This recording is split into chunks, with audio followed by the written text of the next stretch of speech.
Hello darlings, and welcome to a very special episode of Angie Speaks. If I'm giving off fertility goddess vibes, that's because today I am the May Queen.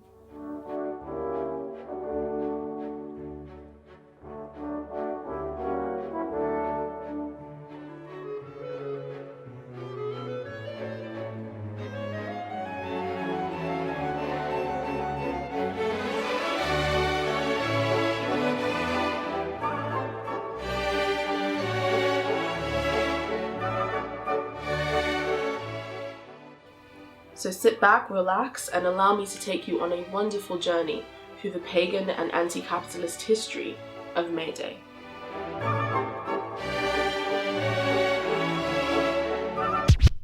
Ancient pagan and rural peoples made a point of marking the cycles of nature and adjusting their focus, intention, and festivals around the wheel of the year. Each season had an agricultural and spiritual significance that was marked with some form of cultural event. Yule and its Roman counterpart Saturnalia mark the winter solstice, acting as a personal and communal signifier of the entrance of the dark half of the year.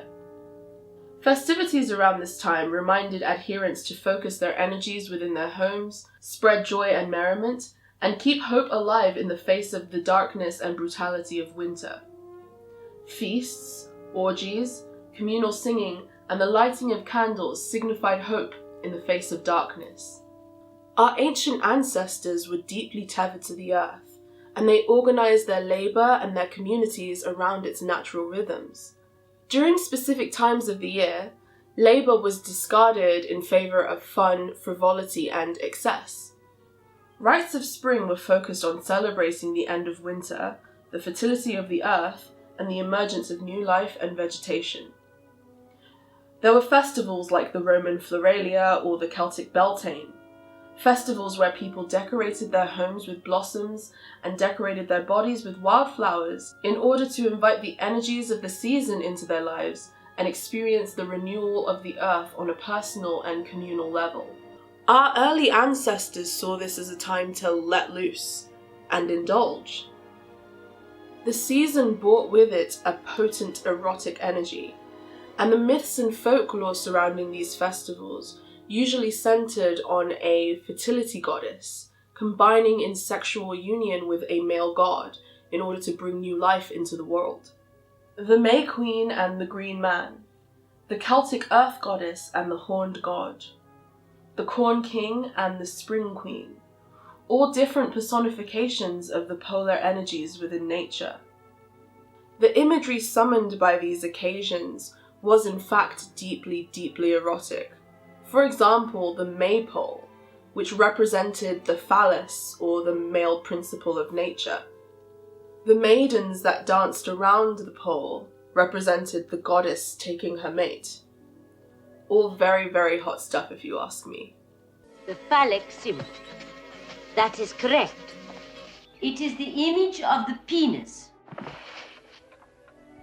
What? When monotheism started to take hold across the Mediterranean and later Western Europe, its forces attempted to destroy the festivals of pluralistic faiths, because these rites embraced things that were seen as antithetical to the new order. Things like unbridled sexuality, the subversion of established hierarchies, and so on. There was a huge pushback against this by feudal rural communities, and syncretism took hold, merging the old pagan rites with the new rites of Christianity. Rites of spring were absorbed into the celebration days of St. Philip and St. James. These saints were associated with workers, farmers, and laborers. New ciphers were created to conceal the spirits that were evoked during the old celebrations. Ciphers like the King of Unreason or Maid Marian were used by mummers who played the roles in public masquerades. The old traditions endured, despite attacks on peasants and witch hunts directed towards those who presided over these sorts of events. However, once the lands of Europe were fully enclosed under the new feudal order, repression increased, and the church cracked down on heathenry in all its forms. Maypoles were burned, mummers were tortured, and those who participated in the events were branded as witches and followers of Satan. They do love their divinity lessons. But they are naked. Naturally, it's much too dangerous to jump through the fire with your clothes on. What religion can they possibly be learning? Jumping over bonfires.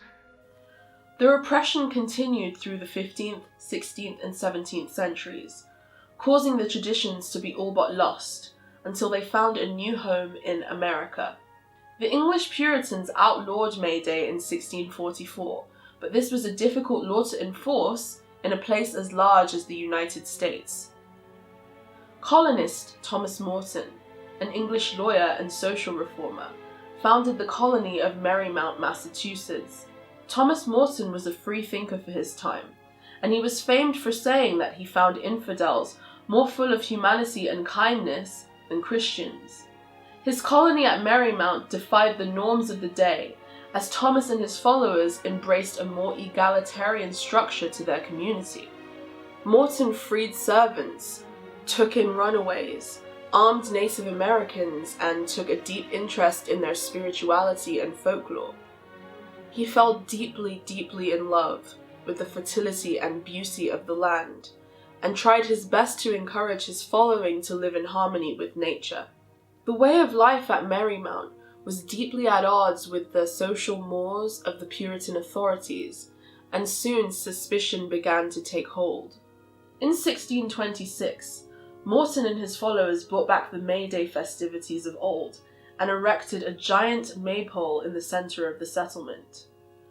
Revelry and hedonism were encouraged, and Morton even encouraged his followers to romantically intermingle, native and Christian alike. However, the Puritans at Plymouth were deeply opposed to these outward displays of heathenry. And then fall they to banquet and feast, to leap and dance about it as the heathen people did at the dedication of their idols. Ancient pagan rites, public displays of desire and sexuality, the shirking of labour and responsibility in work.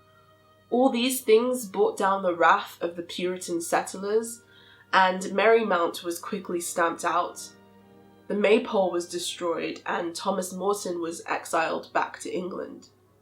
In England, the attacks on May Day festivities became an attempt to enforce industrial work discipline on rural labourers, who are now flocking into major cities in search of economic mobility. Puritan preachers gave fiery sermons about the divine value of labour and the dangers of idleness and leisure. Hours of labour were increased, and holy days were abolished. This included the May Day games and all rites of spring.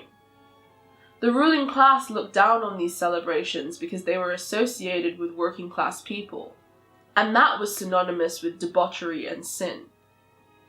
Despite this, the festivities continued in secret, and the Industrial Revolution brought with it a new context. As capitalism became more of a formidable force, the communal relationship between people and their lands weakened, and more of what would have been considered leisure time became devoted towards generating profit.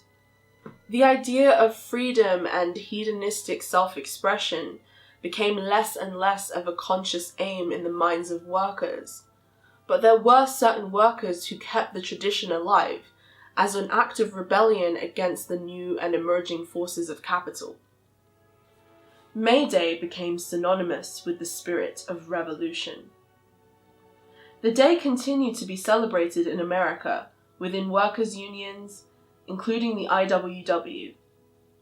Whisperings of the old, wild, and primal stirred as numerous revolutionary events unfolded on May Days throughout history. The New Orleans slave revolt of 1801, the Cato Street uprising of 1820, the Chicago Haymarket Workers' Revolt of 1886 that was responsible for establishing the 8-hour working day that we know today. The potent energies of renewal and rebirth, coupled with the deep erotic drives of spring, gave birth to new delights, delights of revolution. This brought with it the demand for rights, workers' rights, and the rights of ordinary working class people.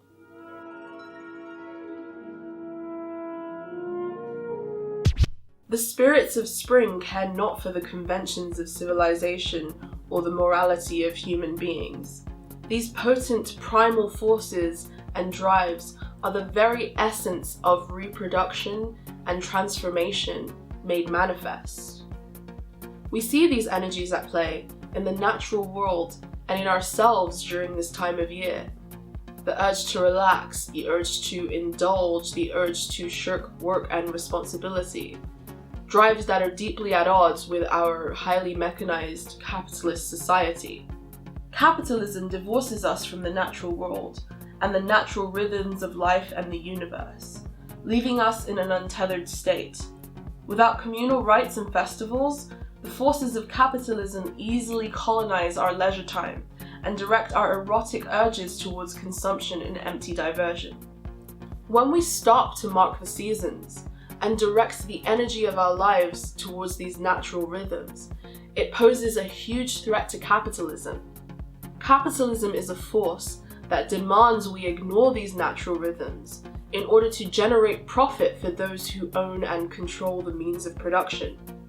The festivities of May Day and festivals like it are here to remind us of who we are, connect us back to the natural world, and bring about the chaos that sweeps away systems and ideas that no longer serve us.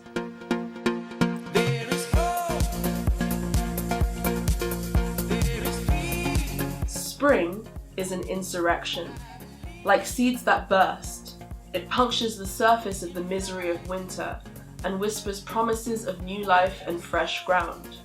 It is no accident that rites of spring and revolutionary action have intertwined throughout history.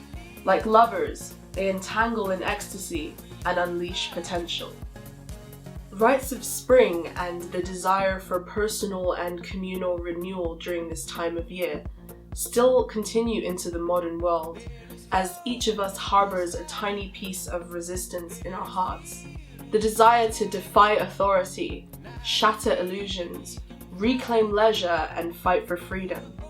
These drives and desires connect us to our ancestors, because the fight for spiritual fulfillment has always been intertwined with the fight against oppressive systems of coercion. May Day is here to remind us that we are not just here to toil and create profit for others.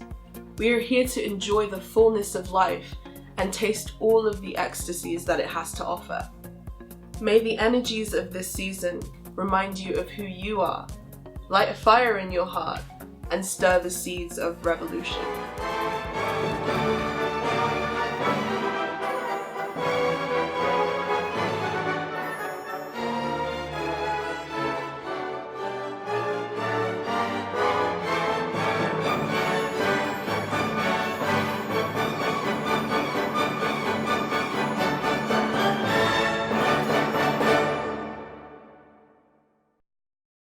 Thanks for watching, guys, and I really hope that you enjoyed this episode. If you would like to support Angie Speaks, there's a link in the description to my Patreon. I'd like to thank my Patreons. Without you guys, none of this would be possible. Thanks for watching, and I shall see you later.